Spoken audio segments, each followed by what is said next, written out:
Sabe o que acontece quando uma ideia com potencial para mudar vidas tá, ao mesmo tempo, super perto de ser premiada e a um passo de ser eliminada? É isso que a gente vai ver hoje. Vamos fazer a desconstrução estratégica de uma proposta fascinante, o projeto Cientista MM, mergulhar fundo na anatomia dele. Pois é, a tensão é toda essa aí. Um projeto que tem, nas palavras da própria avaliação, um DNA de finalista, mas que tropeça num único detalhe: uma falha técnica que pode botar tudo a perder. É isso, uma ideia brilhante contra uma falha que pode ser fatal. O nosso roteiro para essa análise é bem direto, viu? Primeiro a gente vai conhecer a proposta, depois mergulhar nos pontos fortes dela, aí encarar de frente o risco que ela corre e, por fim, ver como os desafios viram oportunidades com um plano de ação bem concreto. Vamos lá? Então vamos começar do começo, né? O que é, afinal, esse projeto Cientista MM que está no centro da nossa análise estratégica de hoje? Olha só, esse mapa mental, que é do próprio projeto, já resume bem a missão.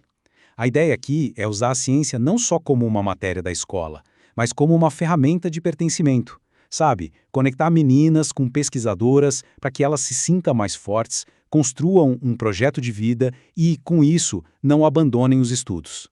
E o problema que ele ataca é muito profundo, a evasão escolar. A proposta define isso de um jeito muito inteligente. Não é só largar a escola, é uma perda de significado. É quando a escola para de fazer sentido na vida da pessoa. Agora, a gente chega na parte mais fascinante. A análise estratégica encontrou uns elementos que fazem dessa proposta algo realmente poderoso.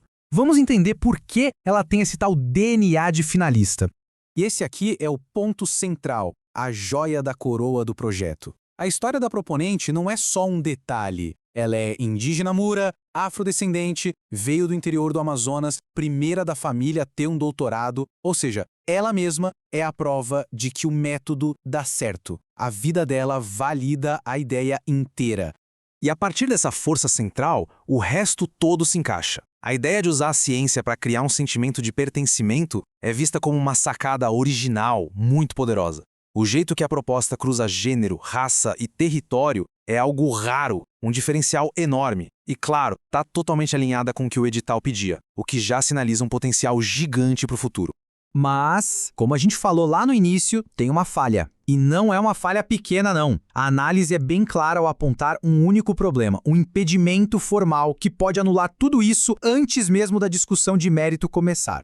197. Sozinho assim, esse número não quer dizer nada. Mas no contexto dessa proposta, ele representa a linha exata que separa o sucesso do fracasso total. E aqui está o porquê. O projeto foi inscrito com 2.197 caracteres, ou seja, 197 a mais. O regulamento, como a gente vê, é claríssimo: desclassificação automática. É aquele tipo de erro simples, mas que é absolutamente fatal. A análise também achou outros pontos que precisavam de atenção, tá? A narrativa, por exemplo, começava muito teórica em vez de pessoal.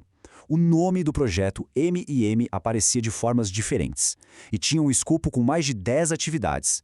Mas assim, perto do risco de desclassificação, isso tudo é secundário, é coisa fácil de ajustar. Ok, então a gente chega no ponto crucial. Como é que se pega essas falhas e transforma em pontos fortes?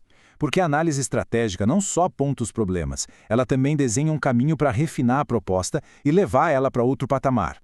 Bom, o primeiro desafio estrutural é esse. Com mais de 10 atividades listadas, como que uma pessoa só consegue liderar tudo isso? Fica difícil de acreditar, né? A banca avaliadora poderia questionar se o projeto é viável. E aqui vem a virada de chave estratégica. A solução é simples, mas é muito poderosa. Em vez de ser só a criadora do projeto, ela precisa se posicionar como a mentora principal. Isso transforma uma fraqueza de escopo numa força narrativa, porque conecta a história inspiradora dela diretamente com a execução do projeto. Faz todo sentido. Outro desafio clássico para qualquer prêmio de inovação: escalabilidade. Como que uma iniciativa com raízes tão fortes na vivência amazônica pode ser replicada, sei lá, no sertão nordestino ou numa periferia do Sudeste? E essa é, talvez, a maior oportunidade de todas. Ao incluir a mentoria remota, o projeto deixa de ser uma ação local e vira uma tecnologia social que pode alcançar o país inteiro. A avaliação, inclusive, diz que só essa mudança poderia aumentar a nota de escalabilidade de 7 para 9, em uma escala de 10. É um salto enorme. Com tudo isso na mesa, a gente chega na parte prática. Um plano de ação claro, objetivo e com prioridades bem definidas para corrigir a rota e tirar o máximo do potencial dessa proposta. Os passos estão em ordem de urgência. Primeiro, o mais crítico de todos, cortar aqueles 197 caracteres, provavelmente limpando a lista de atividades. Logo em seguida, padronizar o nome para não gerar confusão. Depois vem as ações estratégicas, inverter a narrativa para começar com a história pessoal e concentrar a solução em 3 pilares, para ficar tudo mais claro e impactante. E olha só, este slide mostra essa mudança de uma forma brilhante. A estrutura original escondia o seu maior trunfo lá no final. A estrutura recomendada faz o exato oposto. Ela joga a história pessoal para frente, como uma âncora que prende a atenção e dá credibilidade para todo o resto. É uma mudança de storytelling fundamental. E a gente termina com essa reflexão. O caso do cientista MM mostra que só uma ideia excepcional por si só talvez não baste. É a análise estratégica, a atenção ao detalhe e a coragem de refinar que podem transformar um bom projeto numa iniciativa revolucionária. A pergunta que fica é: quantas outras grandes ideias estão por aí a só uma pequena correção de distância de mudar o mundo?